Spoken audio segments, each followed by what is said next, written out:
listening to The Middle with Chris Adams. On today's show, we have a great comedian named Ty Rivera. He's been on Comedy Central. He has his own great podcast called Unbothered. Please check him out. All his details will be at the end of the show. I've known this comedian for a very long time. A great friend of mine. Amazing comedian. So if you ever get a chance to check out Ty Rivera live, I would suggest you do it. Hello, everybody. Welcome to The Middle with Chris Adams. I'm here with Ty Rivera.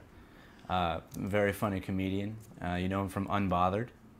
Correct. I'm a hack. I'm a huge hack. And yes, I am Ty Rivera. And yes, some people will know me from Unbothered by Ty Rivera, and some people will know me because I bother them on social media. Well, here's who you bother. I think you only bother people that are looking to be bothered. I agree with that. I mean, because all you say is, hey, if you're not funny, and guess who that offends? Only people that aren't funny. Yeah, and also, sometimes I just post stuff to be fun, and then people get mad at me and act like I'm, like it was directed at them, or like I'm trying to be offensive. And it's like, I didn't even think about you or your feelings when I posted that. Well, absolutely. And I think what people don't understand about you is that all you're posting is how you feel about something, not something personal about anybody else. Yeah, unless I tag someone or I post, because once in a while I'll post like a name or whatever, but like outside of that, which that's kind of rare, it's usually, and when I do that, most of the time it's somebody that I'm friendly with or just being silly with. Yeah. So sometimes other people will try to step in on that, and it's kind of like, yeah, I'm friends with that person, so if they want to say anything to me, they can. I think they get it. Yeah. And you actually, I have to tell you this because I never told you this, but you're the reason my mind changed on Donald Trump. Before you, I was completely against him, and I hated him. And then you kept saying things in your podcast and on social media like, hey, why don't you actually read what he said? Why don't you actually look into it? And I did, and slowly over time I realized, oh, people are just talking shit about him because they hate him, not because he actually said something completely horrible. Yeah, people got too much in their own feelings, and I think one of the biggest problems with things right now is people will try to,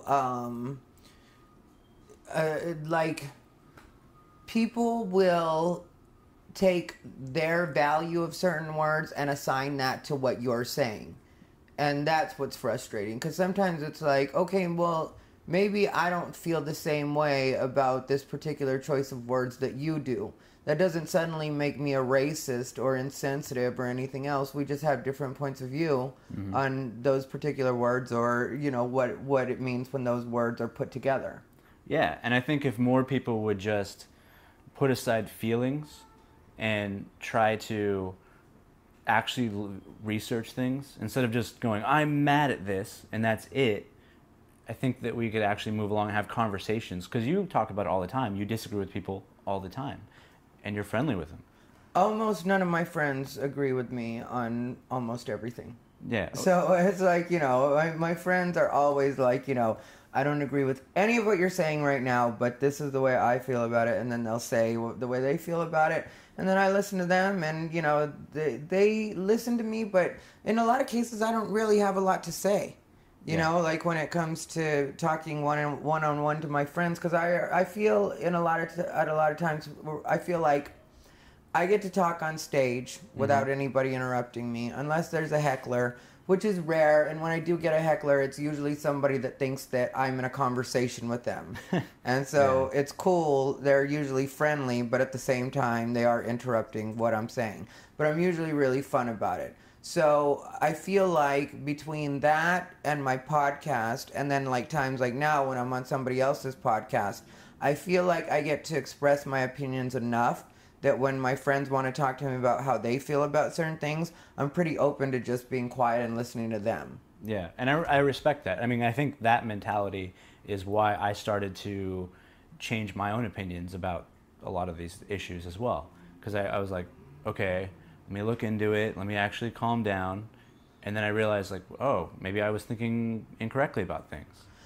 Yeah, and, like, when it comes to politics specifically, I I think more people need to take into account that people are allowed to evolve, people are allowed to change, and people are allowed to see things in different ways, and they do that selectively. I mean, like, they'll accept that selectively.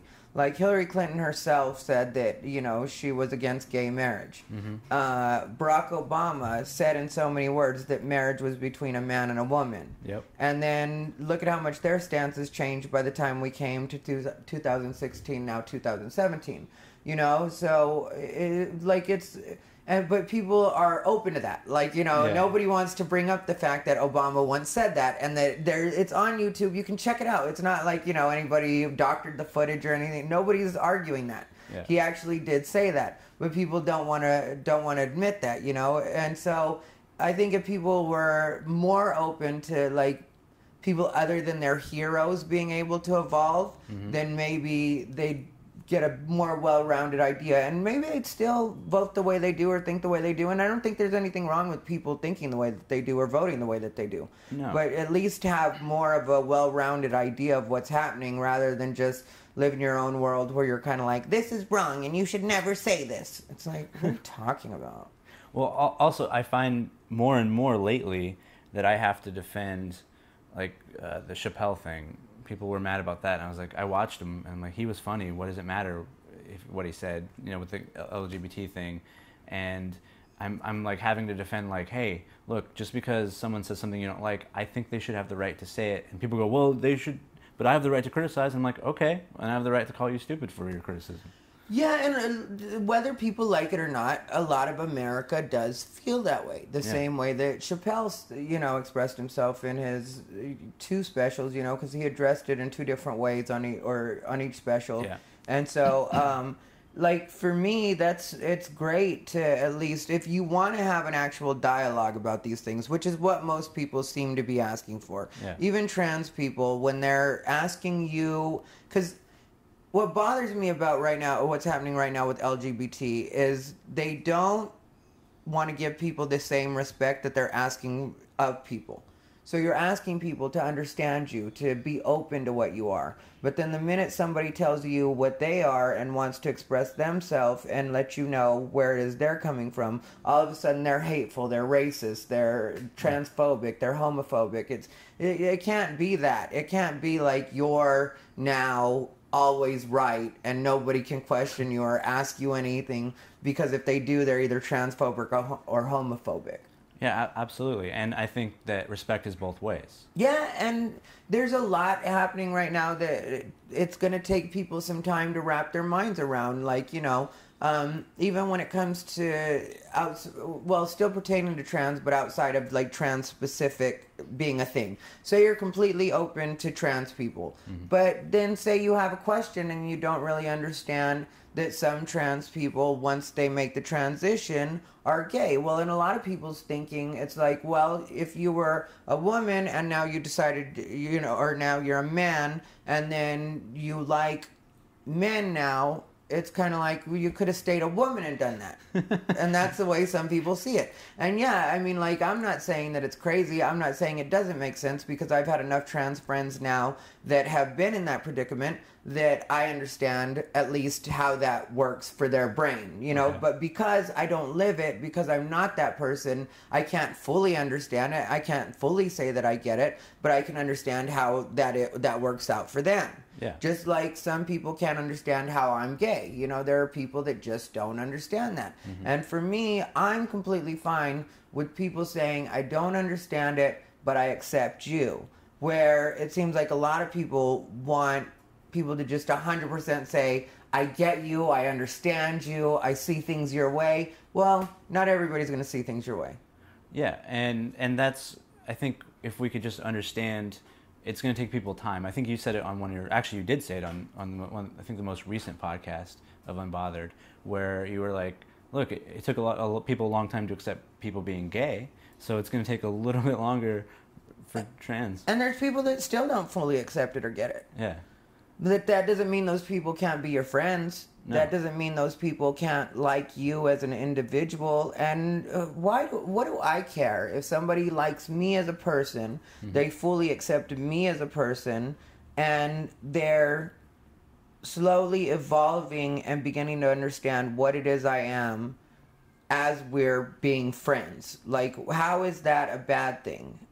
I think it's a great thing. Yeah, well, that's what I don't get, though. Like, there are people that would rather say, you either accept me 100% right now the way I am and get it, or you're not in my life. It's like, that's the stupidest way in the world to try to do anything. Yeah. Now you've closed that person off. Yeah, you don't really win hearts and minds that way. Never. Yeah. People go, oh, screw that person.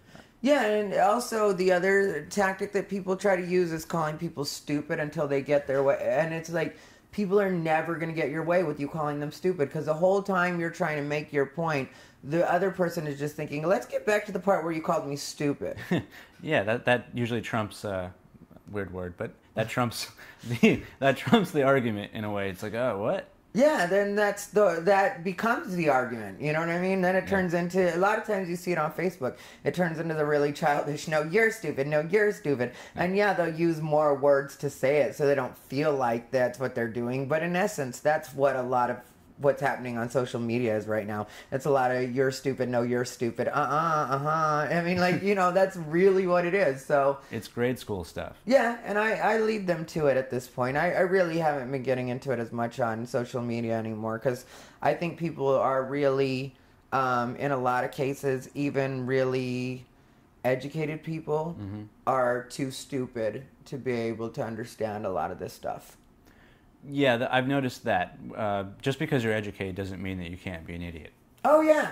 No, people think because they have a degree on the wall or because they went to school for a while. And don't ever argue with a political science major. That is the degree of Facebook arguers everywhere. That is their chosen, like, I have poli-sci. It's like, well, you shut up. Nobody cares. You didn't even care. That's why you didn't finish. That's why you're saying was.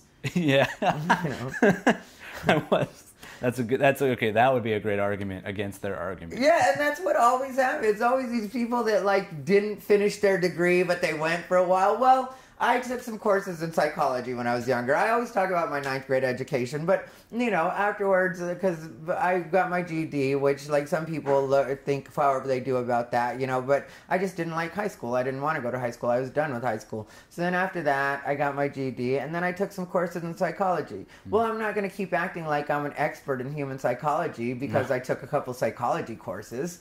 Yeah, and I think if more people were to attack these arguments with, hey, look, I don't agree with you, but let me just hear you out. But nobody wants to hear anyone out. No, well, no, it's considered a sign of weakness for some reason. I don't know why that is. And maybe it's the people we have as friends on Facebook, or I don't know, but... You know, I really honestly do feel like the dumbest are always the loudest. Yes. And so what's promising for me, and the reason that I don't feel like, because there's a lot of people that live their lives kind of on social media.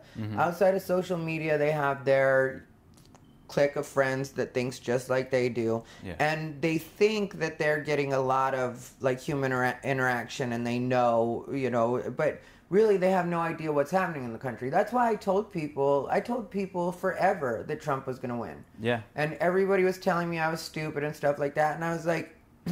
I travel the country, and I actually talk to people everywhere I go. Because I sit and talk to people, even though some people really do make me roll my eyes, and some people are, you know, some people are just boring. It's not even smart or dumb. It's just like, you're so fucking boring.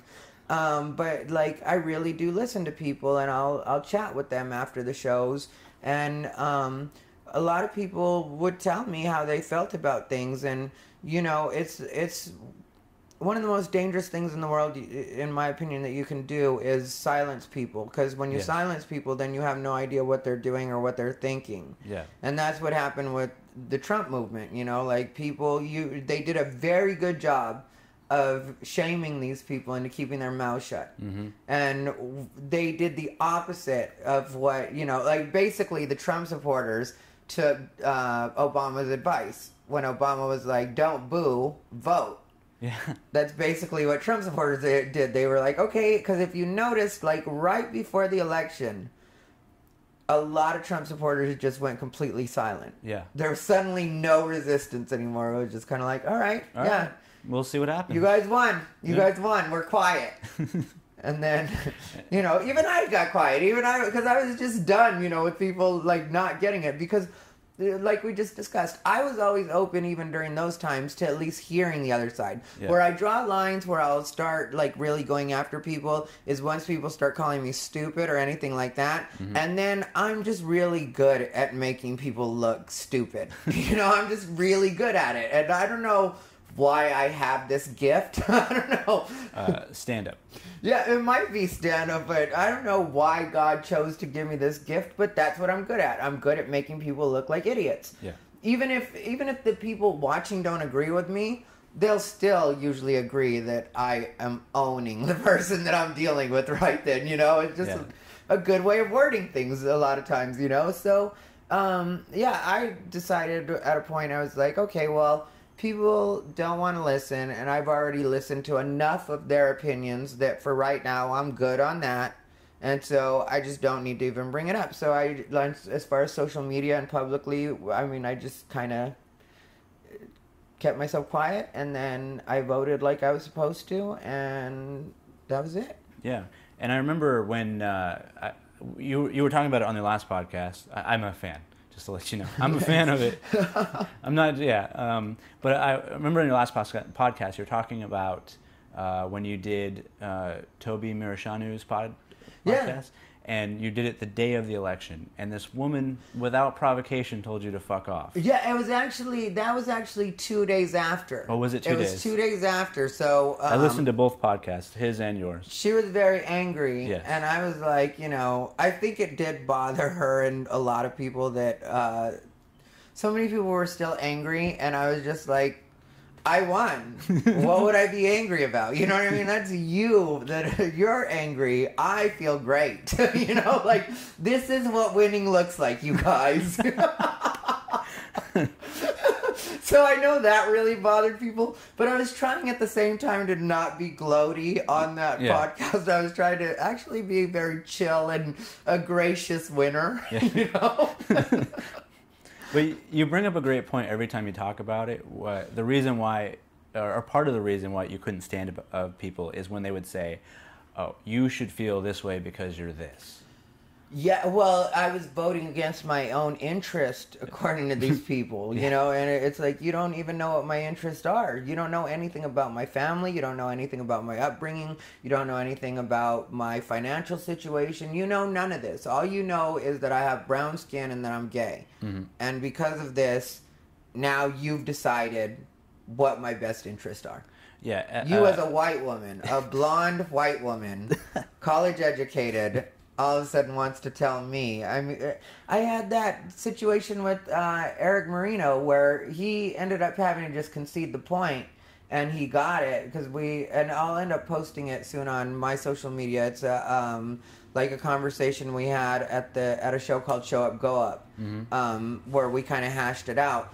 Because on social media, he had called me stupid, basically, and I was like, well, I just think we might have different views of the world. Like, I live in a predominantly Latino neighborhood. I'm a gay Mexican-American man. Mm-hmm. You are a white man living in West Hollywood. I think we might be seeing the world through different lenses. I actually used to live around here, and it's a different world. It really is. Yeah. Yeah, and so it's... Like, you do have two different, just like if you're in Glendale. Mm-hmm. Glendale, big Armenian population. So what you see when you're in Glendale is going to be a lot different than what you see here. A lot of talk about the Armenian genocide. Yeah. Yeah.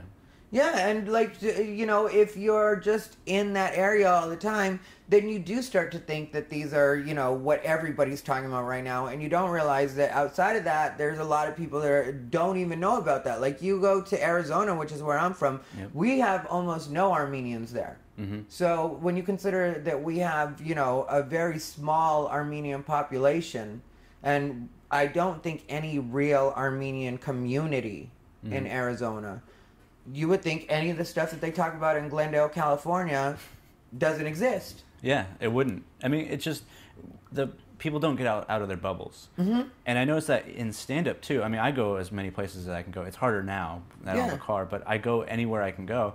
I perform in every room. I've always done that. I've seen you around, and if you don't do that, you can't be a good comedian, and you also can't be a good person in thought.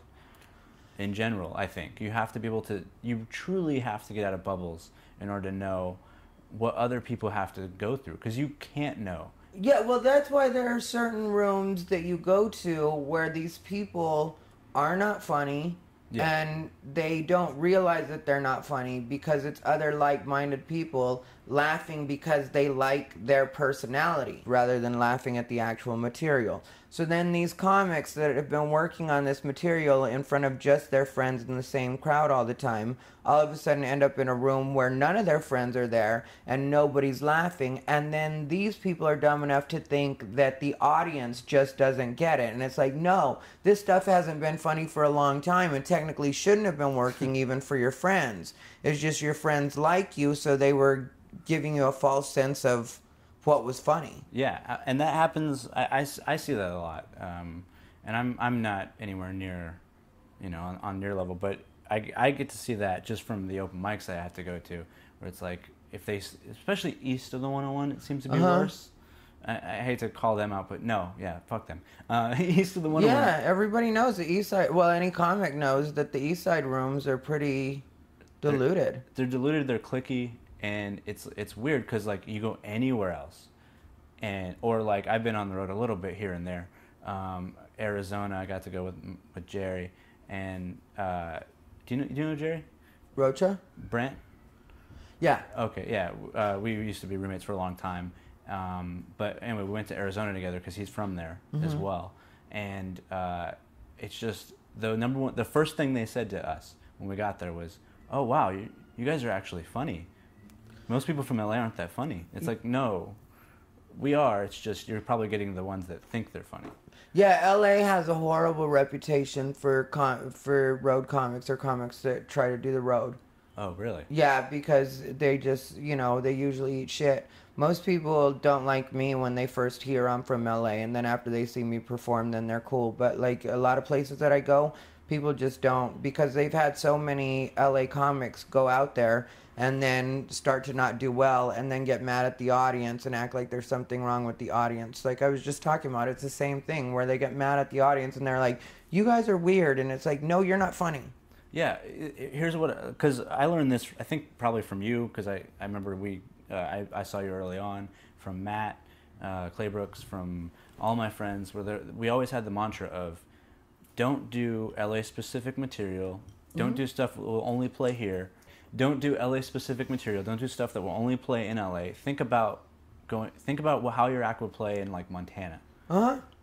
I mean, like, now I'll make references to LA or stuff like that, but I've learned to really set it up for them instead of just assuming they know, because a lot of people have no idea. Yeah. So every once in a while I'll mention, being in LA just because this is a place where I spend a lot of time. Yeah. And so, but as long as I really set it up for them, then they get it. But a lot of people make that mistake too. Like they assume that everybody just knows LA or what the areas are in LA. No. Most people think of LA as this beautiful, pristine, gold streets, but it's the most dirty, vile place you could come. Yeah, well, when you watch like TMZ or like you look at a tabloid and they're like, so and so has succumbed to the pressures of Hollywood, and it's like, have you seen Hollywood? Yeah. There's not really a lot of pressure.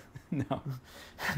I mean, I live in heroin junkie row apparently, but in Hollywood, so there's no pressure. Those people are quite chill. Yeah, they're just sleeping on the sidewalk. Maybe pressure to smell like piss and shit on yourself. Maybe maybe pressure to live in a tent. Are they living in a tent? Is that the pressure they succumb to? I hate when I have to walk around them because they've taken up the whole sidewalk. I'm so tired of these people and their fucking tents and they're like, and what bothers me is that people will be like, they're mentally ill.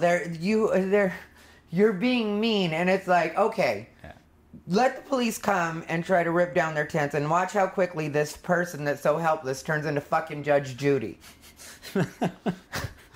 Suddenly they know all their rights. Suddenly they know what you can and can't do. So you have at least that much clarity. Get it together. Yeah. Figure some shit out. And then I was reading about the homeless problem in Portland, because Portland has a really bad homeless problem. Oh, wow.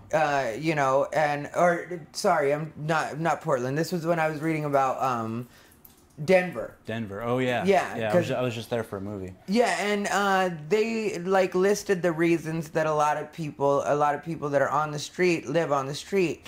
And one of the reasons is because they're in a relationship and they don't want to be separated from their partner, because a lot of the shelters are by gender, Mm-hmm. so males stay with males and females stay with females. And so they were saying that that's one of the reasons, and it's maybe you need to get your life together before you have an actual relationship. I don't even have a relationship, and I have a place to live. Yeah, this might not be the best time for dating. I know. I don't know what you do.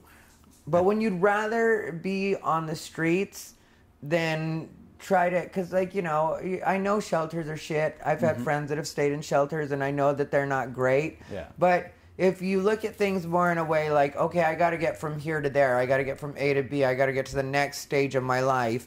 And having this place is going to help me get to that next step. I mean, maybe keep your relationship and you both stay in different shelters, and then just see each other during the days when you have time or when they'll allow you. A curfew was another thing. Well, maybe you don't need to be out super late at night at that point. Where do you got to go? You don't got any money. No. So you're going to go do more drugs or, and I'm not trying to be an asshole or a stereotype, but after a while it does get I can take you to a park where there's nothing but people cracked out and on drugs, and you can see people smoke crystal there. I guarantee you, if we were to walk through this park right now, you'd see at least one person smoking a crystal pipe. Because I take the train everywhere now, and I see them just doing drugs, shooting up. I came from a drug addicted mother. I was homeless as a child, so I also don't have sympathy for them either. After a while, you do get because you see so much, and then you have people tell you things that are anecdotal a lot of times when you're telling them about experiences you've seen. Yeah. And at that point, it really does get on my nerves, because it's all right, so you're telling me that what I've seen doesn't matter because you've got statistics that say otherwise. So what about what I've seen? Do we just completely ignore that? Do we pretend like it hasn't happened or it doesn't happen? There was somebody that told me not too long ago on Facebook, they were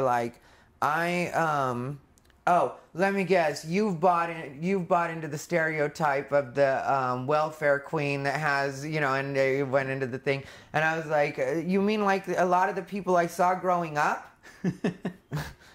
You mean that? Because I've seen that a lot. I've seen enough of it that I know it's a thing. It's not, and yeah, maybe it's not to the extreme that some people would make it seem like, but the fact that it does happen, I've seen it happen. So it absolutely happens, and obviously it's not everybody. I mean, my mother was on welfare. We needed it. But she also probably abused it too. And maybe that's why I don't have as much sympathy, because I saw both sides of this issue. I have a family member that went to prison for food stamp fraud. Yeah. I know it happens. No, so it's not when people act like it's some kind of, you're just making this up, and then you tell them shit like that, and then all of a sudden, well, that's your anecdotal experience. Well, why don't you fuck off? What's your experience? Reading Time magazine? Usually, yes. Yeah, that's usually what their experience is. So I'm supposed to believe what you've read over what I've seen. Yeah. Yeah, and you know how embarrassing it is to have a family member go to prison over food stamp fraud? Jesus Christ. Well, I'd rather have a murderer in the family. I had a family member go to prison for trying to teach people not to pay the IRS.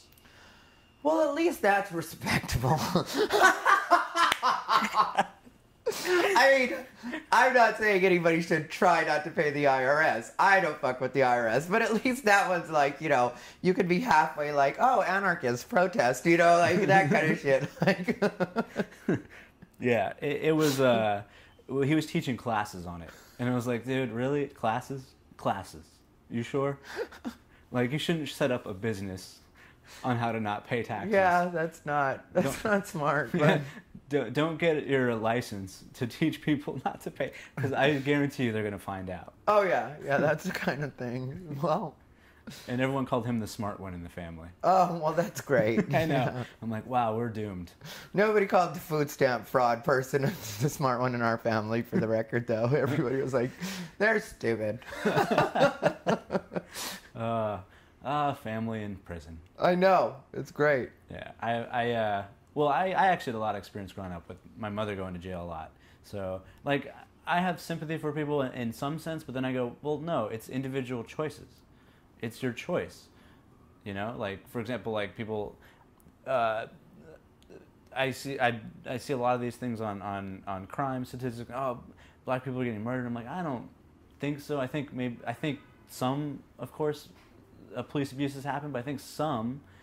Why were you acting like crazy, you know, when the police pull you over? I'm sorry. You can't say that or you're considered racist. Do you know what I mean? Like, I've had this argument with people before. You cannot say that because right away they jump to you're racist and you need to understand. It's like, no, I don't need to understand. I'm also brown living in America. Yeah. And I know that being black is different from being brown. I know that there is a difference. But at the same time, we do deal with, I mean, like, I can't tell you how many times I've had the police pulling me over with guns drawn. It's been at least 4 or 5 times, and it's just because sometimes I'd be in bad areas and I wasn't doing bad stuff. My friends just happened to live there. Like when I was, you know, I have a very good friend that used to live in East Oakland, so when I'd go to the Bay Area, I'd stay with him. Mm-hmm. And so I'd be in the worst part of Oakland. So when the cops would pull up and, you know, like you see what my hair looks like right now, and not everybody can see it, but it looks crazy.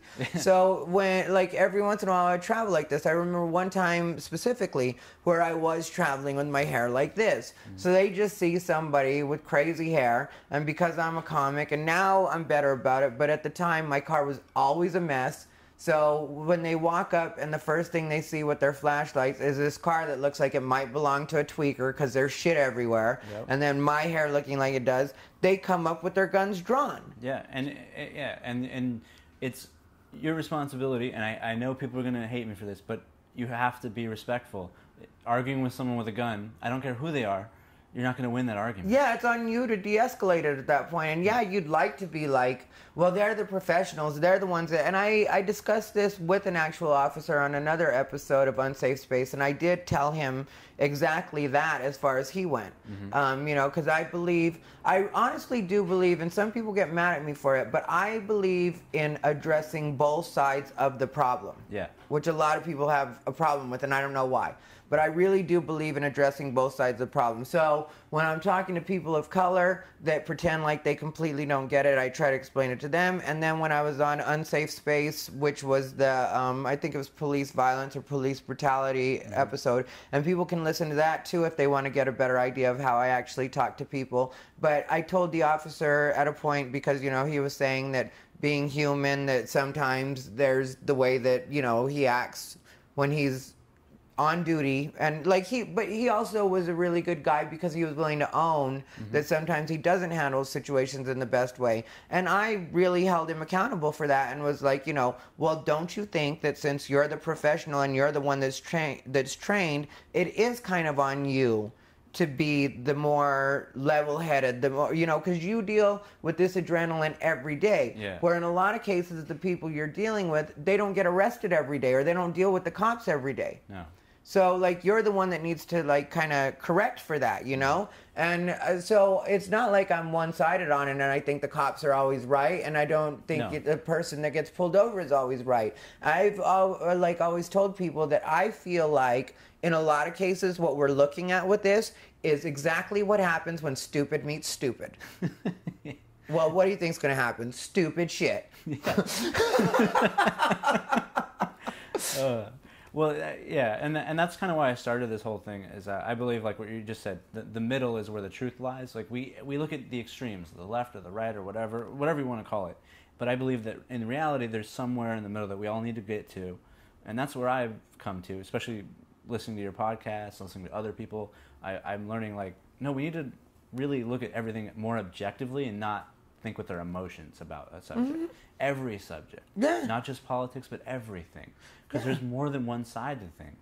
And also, you can talk to people and stick to the actual issue. Yes. Instead of like turning it into you're stupid or all this personal shit people will try to say. You know, like people try to get really personal with me on Facebook, and that's one thing. Like when I first, you know, started getting into it with people on Facebook and stuff like that, I was more reactive. And so I would, like, somebody would say something insulting to me, and then I'd say something insulting to them. And it's not like I've completely broken myself away from that. But for the most part, I have done a really good job of, because I just redirect people. Like, as soon as they do that, I'm like, okay, that's off topic. Yeah. That's not what we're talking about right now. If you want to reread my post, then go ahead and do that. But right now, we're not discussing me as a person. Yeah. We're talking about this particular situation, so I don't know what my level of education or anything like that has to do with, you know.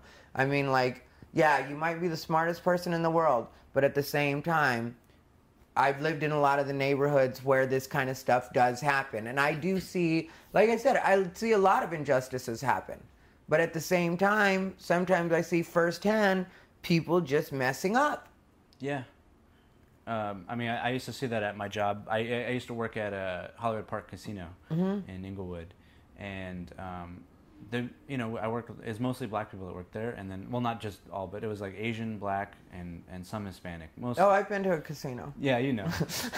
I mean, like, if people think casino, they think Las Vegas, but when you're like, you know, a bicycle casino or some of these others, it's like it's pretty good. But yeah, I worked there for like 3 years. And I'd have it would be funny because we had a black boss and some black people, and they get fired and they'd be like, man, this is, and I'm like, no, it's not because you're black, because you're late. Yeah.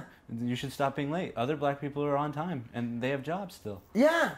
Well, that's what people always want to do, is they want to blame it on something else, and it's no. If you really sit down and look at it, you are late every day. Yeah. And when people ask you to do stuff, you roll your eyes. When you're late when you get there, and then after you're there, you're not good.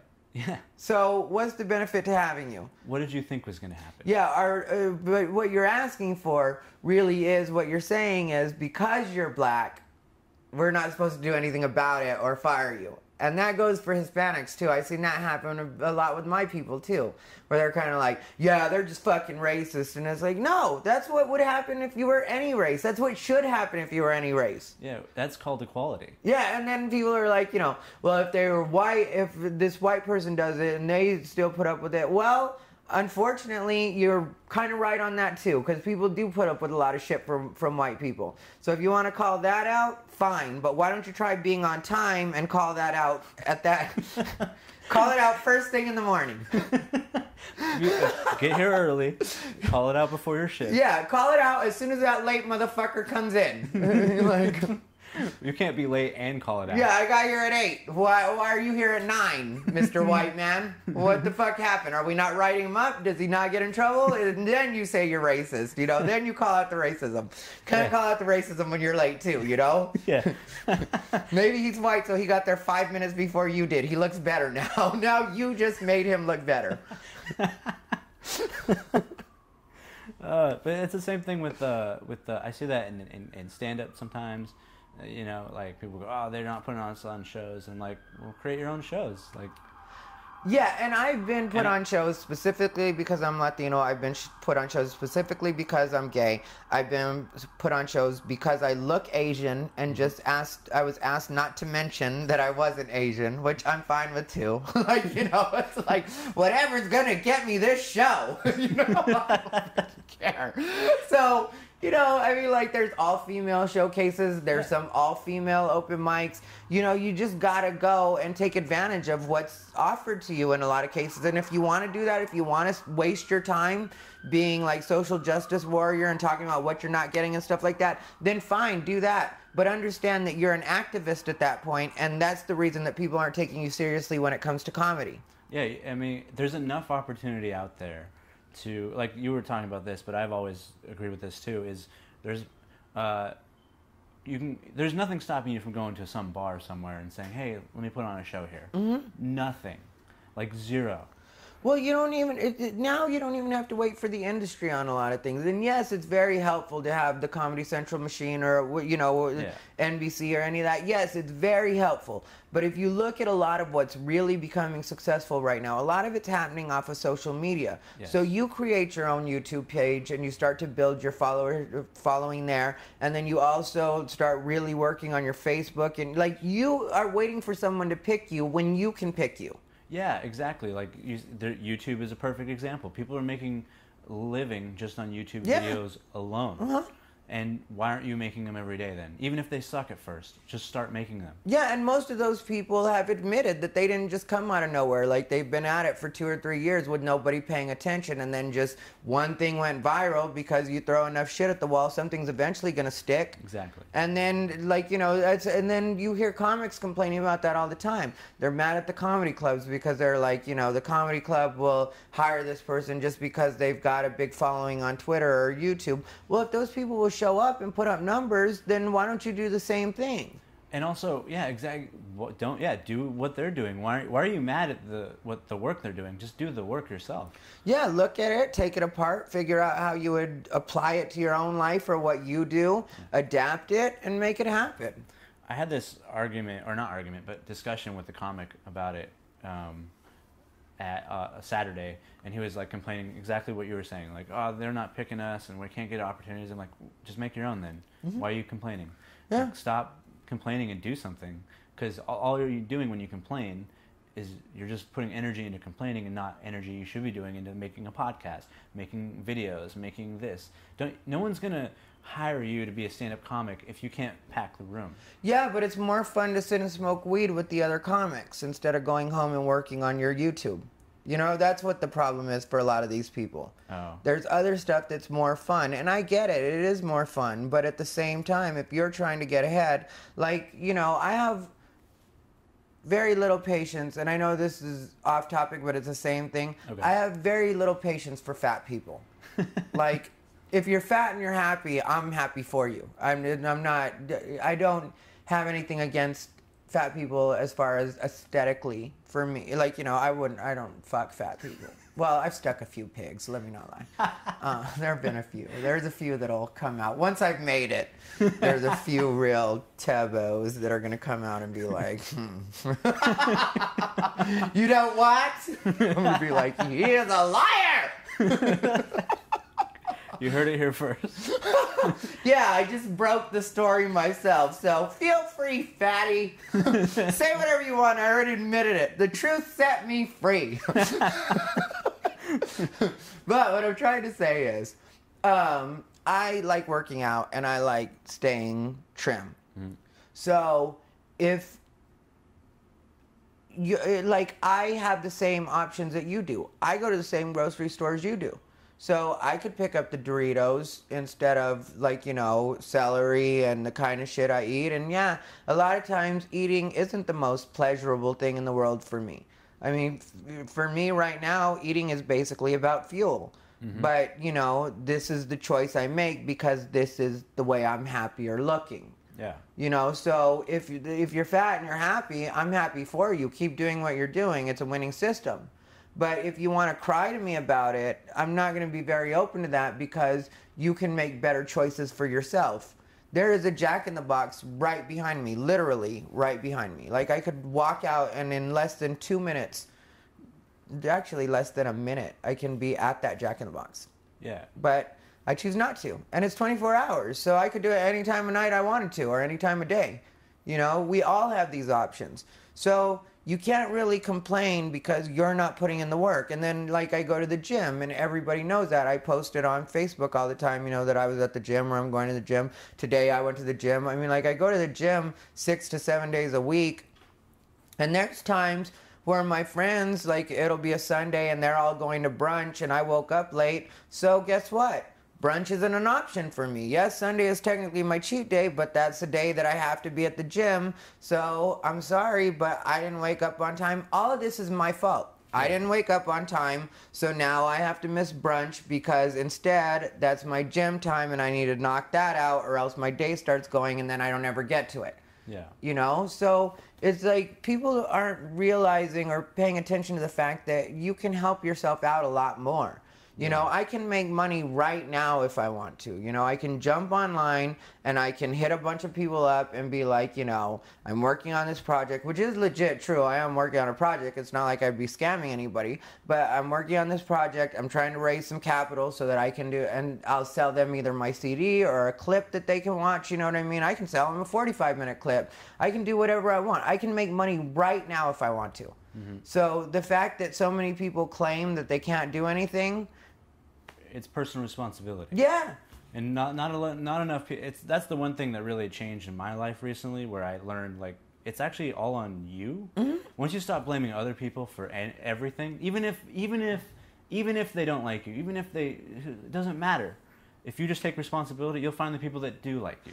I always try to find I agree with you, and it's something that I just came to in the last maybe 3 years now, where I really started just getting not in a bad way, but in the most productive way possible, I blame myself for everything. Yeah. And it's not a beat yourself up kind of blaming. It's just kind of okay, the rest of the world might never change, but I know I can change. I know I can be responsible for what it is I do and how I react to things. And at the end of the day, there's times where, you know, I'll have gotten in an argument with somebody or something like that, and I will feel like I was 100% right in that argument. But if I didn't get what I needed out of that situation, then I need to figure out how I can phrase that the next time, or how I can make it happen so it doesn't turn into an argument and I actually get the result that I need. Yeah, absolutely. And I think that's, if more, stand-up is terrible with that. Everyone likes to blame everyone else for everything. But if more people would just do that in stand-up, we would have just the community overall would be a little bit healthier, I think. Yeah, well, you know, we already discussed, blaming the audience. A lot of people do want to blame the audience. And I, you know, have bad sets every once in a while. That's become less and less because it almost never happens anymore, to be honest. But the truth is, when they're bad, they're bad. That's the problem for me. You know, I'll make half the fucking room leave when I'm on one. But, even if I did feel right, it's another situation where even if I did feel right in the moment, and I feel like at that very moment right there, I made the right decision for me. Later on, I'll think about it and I'll be like, okay, but at the end of the day, you do need people to come back to shows. You do need bookers to continue to hire you. So you have to figure out how next time you can handle that in a way where it's fun for people. Because anybody will tell you that's ever seen me or that deals with me on a regular basis, I'm great at dealing with hecklers. Yeah. But that's because, you know, I've been very honest with myself when it hasn't gone well with hecklers. Okay, what can you do differently next time that'll actually make that fun? And I am very good at turning the entire audience against one person, and then it kind of polices itself. Absolutely, yeah. And well, that's a skill that you've been doing it a while, and that's a skill you have to learn over time. Because when you're new, the tendency is to maybe just yell at them, and what it does is it turns everyone else against you. Yeah, but you'll never learn it if you don't take honest inventory at the end of the night or later on that day. Right after. We're all human, so you'll be mad and you'll be like, you know, yeah, fuck them. You know, that's your general tone a lot of times, you know. But even that, very early on, I decided that when I have bad sets, I will give myself an hour to an hour and a half maximum to actually sit in those feelings and be upset about that. And then after that, I will think about it. But after that, it has to be in an analytical and productive way. Nice. Yeah, it has to be okay, what could I have done differently? What could I have said that would have been, got me a better result? Where did you're never going to change that other person in that situation. You know what I mean? You're never going to change what they said or what they did. You're going to be well, technically you could have been nicer. You're never going to see that person again. No.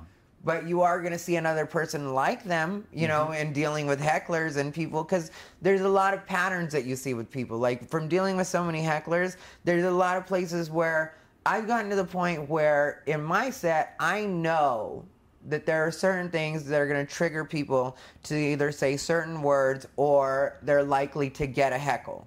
Oh, okay. Yeah. So I plan for that now. And then it makes it easy. And then, like somebody will say something and I'll react to them because I already know that that's something that can happen with something that I've kind of formulated in my head earlier or whatever, and not necessarily used, because I'm not one of those people. I'm not a fucking douche at all when it comes to comedy. I'm very good at being in the moment and present.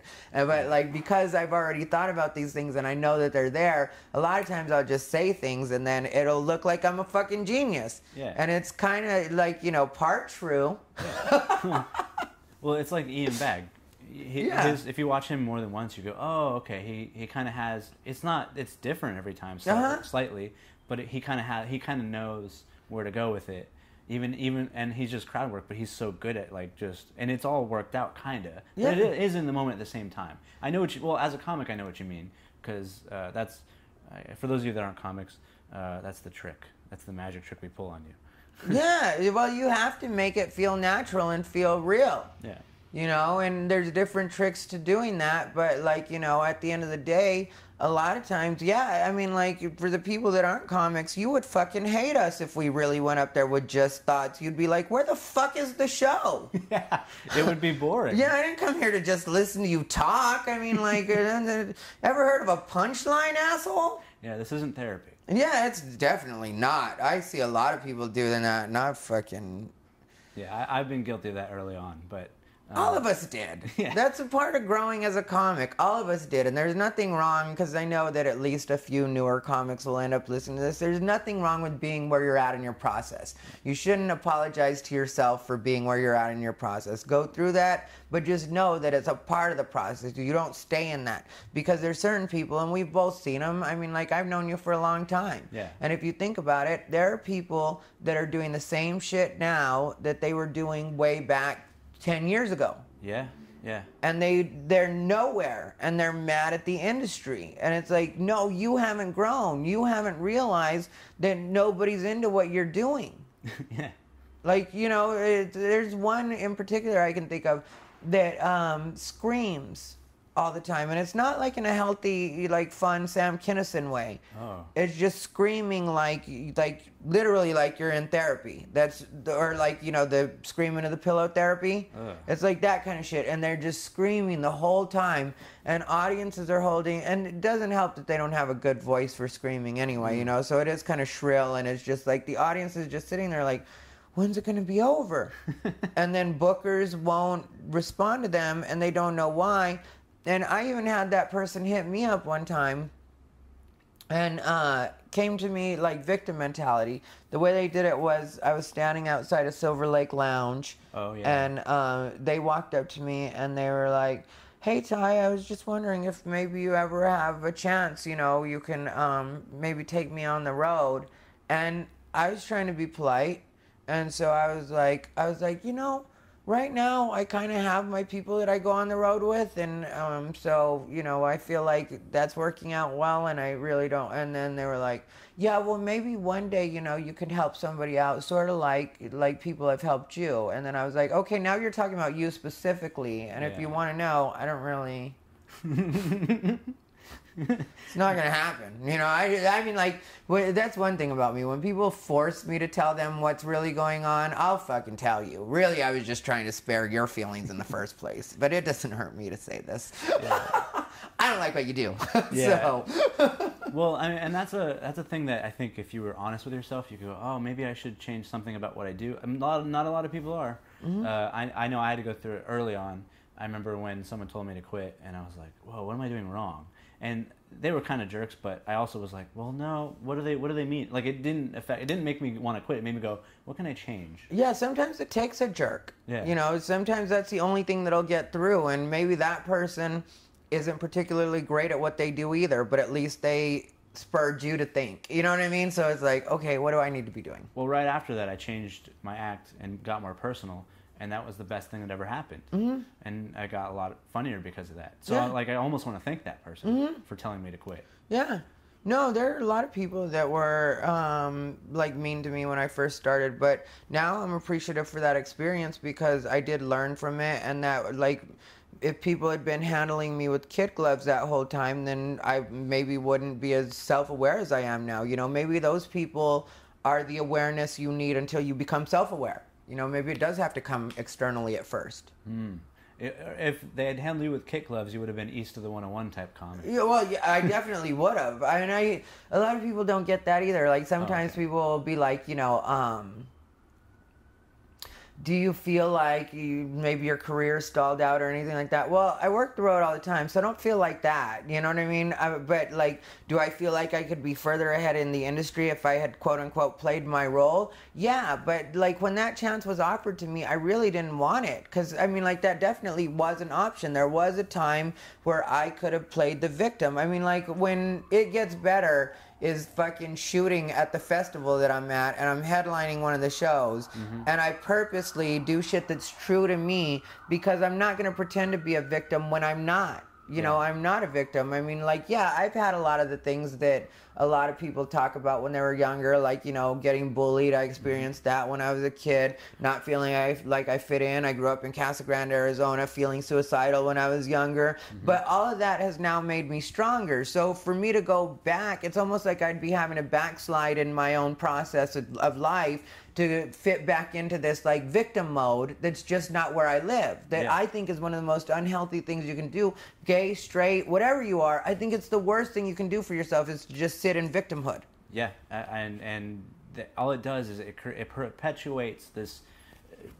Nothing ever gets better. That's what it does. Yeah, and people just continue to, because, you know, you attract what you're looking for in a lot of cases. So you find a lot of people that are really going to baby you and continue to, you know, help you stay in this. Because that's the other thing. A lot of people want to feel like they're saving you. Yeah. Like when you were talking about, you know, the woman that I got into it with on that panel, that I ended up making storm off, like that's really a part of what she doesn't even realize she's doing. She wants to feel better because she's helping me to understand how I'm screwing myself. That's such a weird psychology. I don't even understand. Yeah, she's saving me from myself. She's saving a lot of us from ourselves. Yeah. I should put that White Knight book on her Facebook feed. Yeah. I know you like that when I did that. Yeah, it's fucking hilarious. Well, because I just, what I do is when I get in arguments on Facebook, I go, let me find the funniest image I can find. And I just like, oh, okay, hold on. Here you go. Here's a book that's called How to Not Be a White Knight and Stop Saving Other People. I go through their pictures and try to use their own shit against them. That's what I do. Yeah. Like one time I was arguing with this guy and he was like a fat guy, you know, and we were arguing and somebody chimed in, they were like, who is this guy? And I scrolled through the guy's pictures and there was a picture of him wearing clown makeup. And I was like, I posted that picture and I was like, the man who ate John Wayne Gacy. Oh, that's funny. Not too long ago, I got into it with the guy. Well, this is actually a year ago or so. I got into it with the guy, and the guy had sent me a message telling me how much he liked my comedy. He's also a comic. He was he was telling me how much he liked my comedy, and he used the words, you know, I'm a fan of what you do. And so he got mad at me for one of my posts, and he like was really trolling me. And then somebody else chimed in, because, you know, my friends are always, I think they know I'm going to drop something stupid if they ask a question, you know? So one of my friends was like, what's going on here? And I was like, oh, just dealing with a deranged fan. And then that guy was like, no, motherfucker, I'm not your fan. I was never your fan. And I reposted his message and was like, oh, really? But yeah, so I mean, like, you know, that's kind of my thinking, you know, is always just go after their fucking stupid shit I can find on them, you know. Absolutely. Never mind. That one's bad. Oh, okay. All right. We won't end on a bad one. But I've had some bad arguments with people online, though. I mean, everybody does. Yeah. It's fun. I almost kind of enjoy it because it, like, I don't know why. Maybe I'm weird. It's a tension release sometimes. Sometimes it is like, you know. Some days I wake up and I'm just like, I might be in the mood for it today. You know, somebody wants to start with me, I might be in the mood today. Yeah. But I usually try to keep it civil. That's my whole thing. It's like, all right, guys, let's be civil. Like, I try and argue with facts and not feelings. Because I know feelings just lead to people calling each other stupid. Yeah. Who was the white knight the other? I remember you posting that, and I can't remember not who by name, but what was the subject? Do you ever remember what we were talking about? It was the trans issue. With, because you said something about... Oh, yeah, I said that Olivia, X, Y, and Z don't matter or don't count as part of the community. Yeah, sorry. X, Y, and Z don't count. Or I don't mind saying the names. I just thought maybe you didn't want, but yeah. I don't care anymore. Oh, yeah, I said Rye, Olivia, and Robin don't matter in this, or don't count as part of the community. Because they're offended about yeah, that's what the post was about. It was like, I don't know a single LGBT person that's like, and, I'm sure they're out there, but I just personally don't know any that are concerning themselves with Dave Chappelle specials or like upset that way, they just either thought it was funny or they didn't, but they weren't feeling terrible because they were LGBT, and so I posted that, and I posted that those people don't matter because I knew in the comedy community some people were going to be like, well, I was just on Ryan's page, and I was just like, yeah, I don't pay attention to those bitches. I don't even consider them to be part of the community, like they came out and immediately went into the comedy community, which the comedy community has been extra nice to this kind of shit, and it's cool if that's what you want to be, if you want to coddle that, but like it's not the way I come at it as an LGBT person, so I don't consider them to really be part of the community. Plus, I don't know that they've spent any time in the actual community. Like, the people that I call out for not being part of the community, it's because you haven't been hanging out in, like, our bars, our clubs, or, you know what I mean? You don't live that life. So now, all of a sudden, you want to run the community from your computer? Yeah. Well, I'll tell a personal story about Rye, because I do know Rye. Mm-hmm. I do know Robin, but the only thing I don't like about Robin is she has been so crazy over every little thing. Everybody said that. Yeah. She doesn't, I don't think, see, that's where people could help her out, maybe, or if she had real friends, they could help her out. Yeah. Because a lot of people have said that, even people that are close to her consider themselves friends of hers, but nobody's telling her that. Okay, because I just know, I used to know her when it was Robin. Yeah. And cool. As soon as the switch happened, just everything pisses her off, and now I'm just like, I don't even care anymore about what you say, and it's like it's annoying, and I have to, it comes up on my feed, and I'm like, oh goodness, why are you freaking out? If you didn't freak out about everything, you would be more accepted. Yeah. And then Rye, I was really nice to her. I went to Rye's taping. I wrote her on Facebook like, hey, what you're doing is so great, and just like no real response. And I was like, what the hell? I was trying to be nice to you, and now you're being a dick to me. Like, I don't understand this. Like, it's weird to me. Yeah, she originally got mad at me about something that to me was just a fun way that I troll all of my friends. One time they were talking about this clip, and it was like, the clip was from a J-Lo movie. Okay. So right there, we're starting off on ridiculous. I figure we're all being stupid right now because you started off with a clip from a J-Lo movie. Yeah. Which, whatever, and so in this scene, a guy gives J-Lo's character a book as a gift, and the book is first edition of the Iliad. Okay, yeah. And he's like, I got you this first edition of the Iliad.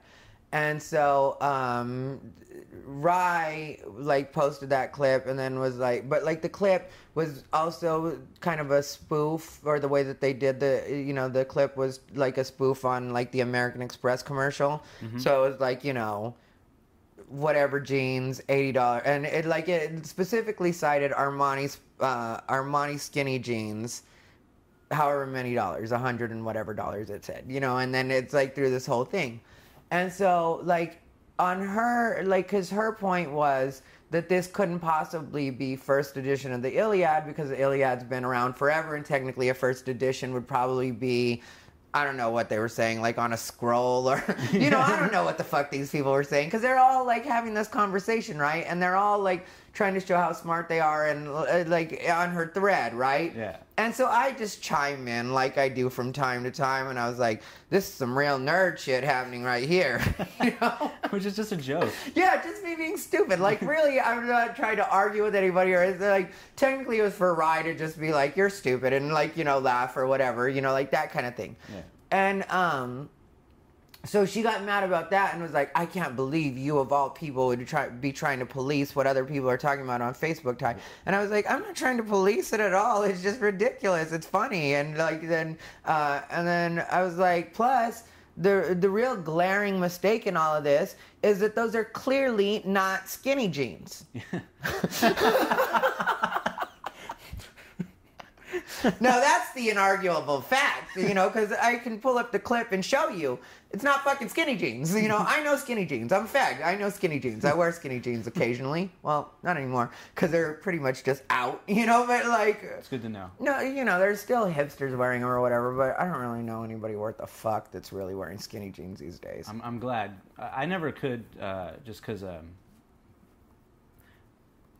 it just... I don't have a lot of room. I get it. I'm not trying to... I'm just saying, it's not even that. It's just... Anyways. I don't know why I got all weird. I got, like, when it comes to anything sexual, I get really uncomfortable. Just for everyone out there, like, I don't even talk about sex on stage. Really? Barely. I talk about sex everywhere. I am the most uncomfortable person with sex. I'm surprised we didn't get to it till now in this podcast, because I just don't fucking care. Well, I'm more, I read books as a kid. I was always alone. Sex is just still weird for me. Yeah. I don't know. Even today. I have it every once in a while. Every blue moon, but I just don't talk about it. Oh, yeah. Well, that might be part of the problem, because I've not had sex with anybody from the gym lately, which just hit me today. It just hit me today what I was like, because I saw this guy, and I thought he was cute. And I was like, I haven't hooked up with anybody from the gym in a long time now. That used to be my regular spot, I used to always hook up with people from the gym. I like how that's where your desert is. Mine is in general. Yours is from the gym. Yeah. I haven't been with anyone from the gym. Yeah, well, it's always got to happen in some way. And every once in a while I'll take a break, but I've never really felt like the spell I hear a lot of people talking about when they're like, oh, it's been a while for me. It's like, yeah, it's been a while since I've done it in a respectable situation. Well, I think it's different for straight guys. I haven't been out on a date in a long time, in a very long time. It's a little harder for us, I'll put it that way. Well, it's not harder. I just haven't had a normal job in so long. So I used to meet all the women I'd have sex with from work. Okay. So I don't know why that was my game, but I think women had to just be with me for a while to get to like me. It's like, I think, I've discussed this before. And I've even discussed it on stage, and a lot of people do get laughs off of it, male and female, when they're being fun and happy. Occasionally I'll get one woman that's angry or whatever, but it's like, ladies are the ones that are holding themselves back. Because I know plenty of women, I have plenty of female friends, that they admit they just want to fuck every once in a while. Yeah. They don't need all the extra shit, they just want to fuck. Mm-hmm. But because society has told them for so long they're not supposed to do that, they ruin it by going out for coffee or drinks. And a lot of times a guy will say something stupid during coffee and drinks. So with my female friends, when they would tell me, that they went on Twitter because they were hoping to hook up, and then I was like, and what happened? Because they'll be like, I met this cute guy, and now we're going to go have coffee. I'm like, why are you fucking this up with coffee? He's going to say some stupid shit, and then you're not going to want to fuck him. When really, you could just fucking skip the coffee, get the dick, and then be done with it. Or decide after if you want to turn it into something. Because that's something I know a lot of women still think applies, but I don't know a lot of men that really have ever felt that way. Like when people are like, if you have sex with the guy on the first date, he won't take you seriously. No, I don't care. Yeah, I don't know a single guy that's like, oh no, she's a total slut. She had sex with me on the first date. It's like, that's a great place to start. What an angel she is. Yeah, you guys already got along, you guys already had good sex, so work your way from there. Like, maybe work it in reverse and go on a fucking date. I used to do a joke about it. I still do it every once in a while, but it's just like, in the gay community, we'll have sex to see if there's a reason for a first date. That's why you guys are so much happier. Oh yeah, that's why we're called gay. Oh, that I need to start. Maybe I should try. I should just start suggesting that. I don't know how far I'll get with it, but I think you might end up like getting shot down a bit, but once you find your winner, you find your winner. Yeah. You know what I mean? It might be a good way to. I mean, as long as you're not a creep in the way you present it, as long as you talk to somebody with respect, I think it might be a good way for you to be like, okay, because I'm like that to a degree with people, because I know I'm a very particular way and I have my way of being, right? Mm-hmm. And so I know what's going to work for me and what's not going to work for me. So I'll talk to people with respect, but exactly the way that I need to talk to them to figure out if we're going to be a match or if we're worth spending any time together. Yeah. And because my life works so fast, you can either jump in or jump out or whatever the fuck you're going to do. You know, if it's going to be a booty call situation and every once in a while we hang out, I'm fine with that too. But let's just figure it out. Let's not lie to each other. And I'm not going to like make it seem like I'm a way that I'm not, because then you're going to end up very unhappy, because sooner or later you're going to find out that I'm not that guy. Yeah. So I usually just let people know right from the beginning. Like one guy, I knew that, you know, that it wasn't going to go anywhere. And so like we were fucking around, we were in his car, and we had been friends for a while, you know, we had known each other. But I haven't fucked a lot of my friends. Usually I keep that separate, but this particular friend, obviously we had some sort of chemistry, you know, when we had known each other for a while, but it wasn't like something that was even on my mind, or like it was just one night we got drunk and we hooked up. Oh yeah. And so like we're hooking up in the car, and then he was like, I remember him stopping me and him being like, you know, I really don't want to do this because we've been good friends, and just if, you know, I mean, like, if we decide to do something, I want it to be real. And I was like, oh no, whatever we start tonight, we finish tonight, and that's just it. You know, like we'll go back to being friends, but not trying to build a relationship. You know, I just thought we were gonna fuck. You know. And I remember him being mad for a minute afterwards, you know what I mean? Like, kind of standoffish and bitchy. But then after that, we went back to just being friends again. And, you know, it was like, to me, it was as good as if it never happened. Or, you know, I mean, like, I just don't have that same value for sex and that kind of stuff that a lot of people do. I'm more like, you know, yeah, it's something you do. Well, yeah, I wish I was, I don't know. I don't date comics, so those are the only people I see anymore. Yeah. And it's really frustrating. So, I don't know. But that's my own issues. I don't want to talk about me. Crush and poon. Yeah, I would. Someday. Anyway, we've been on for quite a while, but I want to thank you, Ty, so much for doing this. How long have we been on? About an hour. Oh, that's great. Yeah, and it was... please follow Ty let's get all of your Twitter and Facebook, and Unbothered on iTunes, as well as Unbothered. You can find it. It's Unbothered by Ty Rivera, and you can find that on SoundCloud or iTunes, and you can get everything to do with me as far as social media and everything else at americasfavoritefag.com. No special characters, no weird spellings, just americasfavoritefag.com. Nobody gonna think I'm joking either. I'm 100% serious. It's americasfavoritefag.com. Okay. Well, you heard it here. Thank you so much, Ty. This has been a great conversation. I laughed. I learned a lot. I hope all of you did. Keep listening. Please subscribe and comment and follow Ty's great podcast, Unbothered. Ty Rivera. Thank you. Thanks, Chris. Thank you for listening to The Middle with Chris Adams. Please subscribe, please comment, please let me know what you thought. You can follow me on Twitter at Comic Chris Adams, Comedian Chris Adams on Facebook, and Comic Chris Adams on Instagram. My website is chrisadamscomedy.net. Please let me know what you think. I thank you so much again for listening. Have a wonderful day.